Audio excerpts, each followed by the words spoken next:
एक बेसिक वजह लगती है आपको कि सरकार की स्टेबिलिटी ना होने की वजह से ये की स्थिति है?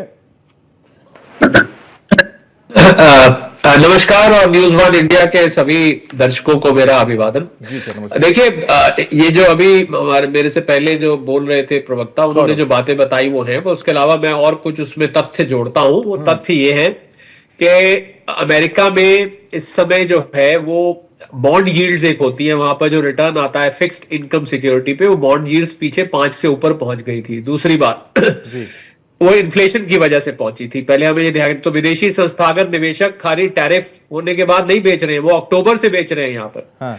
अक्टूबर से लेके फरवरी तक लगातार जो नए निवेशक जुड़े थे, आप जो अभी अपना ओपनिंग रिमार्क्स दे रहे थे जी जी, कि युवा पीढ़ी उसमें जुड़ी है, और युवा पीढ़ी को ऐसा लगा कि वो बहुत जल्दी रातों रात अमीर बन सकते हैं। हाँ। और ये जो रातों रात अमीर बनने का सारा ख्वाब है, बस यहीं पर कमी हो जाती है, क्योंकि शेयर मार्केट में वो व्यक्ति पैसा बनाता है जो कि लंबे वक्त तक रहता है। बिल्कुल। जो वो निवेशक बन के आते हैं, मैं एक कड़वी सच्चाई बताता हूं जो कि सभी दर्शकों के काम की बात होगी, कि वो निवेशक बन के आते हैं, सोच के आते हैं हम 3 साल 5 साल 10 साल के लिए लगाएंगे, और ट्रेडर बन जाते हैं। ट्रेडर वो होता है जो बहुत जल्दी खरीद बेच करता रहता है। तो ये युवा गलती कर रहे हैं। खैर, बहरहाल मैं उस पर आता हूं जो बात चल रही थी।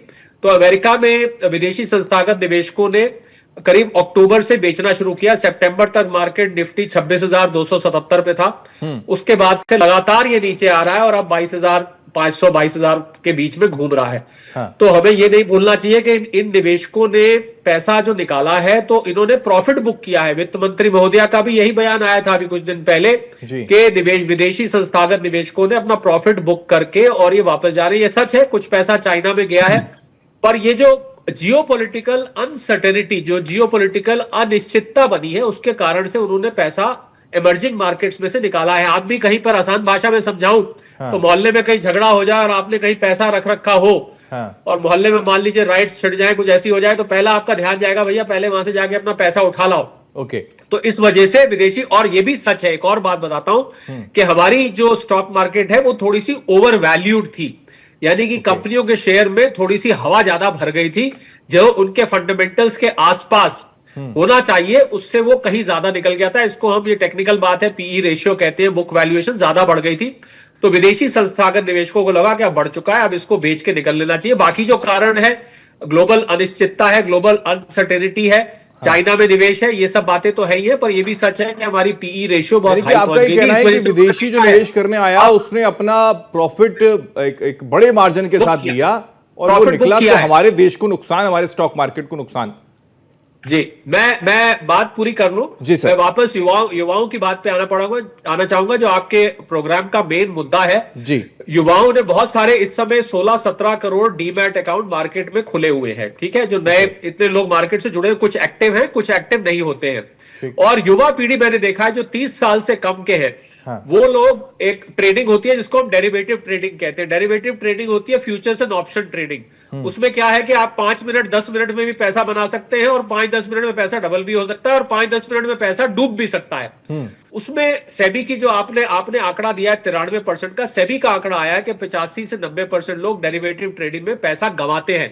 तो मैं सभी युवाओं को यह संदेश देना चाहूंगा कि आप अपनी दूसरी इनकम अपने नौकरी पेशे के साथ बनाएं, बेशक बनाएं, परंतु आप लंबे वक्त के लिए स्टॉक मार्केट में अगर रहेंगे तो आपका बहुत बड़ा वेल्थ क्रिएशन होगा। बैंक की एफडी के कंपैरिजन में और किसी एसेट क्लास की कंपैरिजन में बहुत बड़ा आप पैसा बना सकते हैं, पर शर्त यह है कि आप इसमें ट्रेडर ना बन जाएं, आप लंबे वक्त के लिए रहें। आज भी वो निवेशक चैन से बैठा है जो कि लंबे वक्त के लिए आया है, जो छोटे वक्त के लिए आया था वो उदास बैठे। आलम ये है शरद जी, क्योंकि एक एसआईपी को लेकर एक बड़ा, मुझे लगता है कि प्रचार भी बहुत तरीके से हुआ, माउथ टू माउथ भी हुआ, और मुझे लगता है कि सोशल मीडिया के माध्यम से, इलेक्ट्रॉनिक मीडिया के माध्यम से वो खूब हुआ।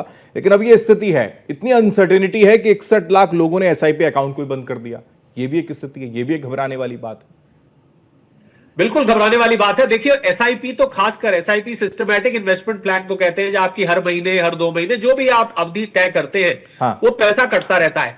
इसका करने का कारण है कि एक तो डिसिप्लिन से पैसा आपका जाता रहता है, दूसरा आपको कंपाउंडिंग का बेनिफिट मिलता है जब आप लंबे वक्त के लिए। तो एसआईपी वालों को तो मुझे हैरानी है कि एसआईपी वालों ने क्यों इतनी जल्दी पैसा अकाउंट बंद कर दिया, क्योंकि एसआईपी का तो मतलब यही होता है कि आप लंबे वक्त के लिए आए हैं, और गिरती मार्केट में जो आपकी किस्त जा रही है बैंक से कट के, यही वजह है शरद जी, यही वजह जो जिक्र आपने शुरुआत में किया कि आप एक्सपर्ट नहीं हैं, आप इंसान हैं और आप केवल कमाने के लिए आए और मोटा मुनाफा लेने के लिए आए हैं। इसी वजह से ये जो अनसर्टेनिटी है ये बनी, यानी कि अगर खास मतलब इसके पीछे की वजह यही है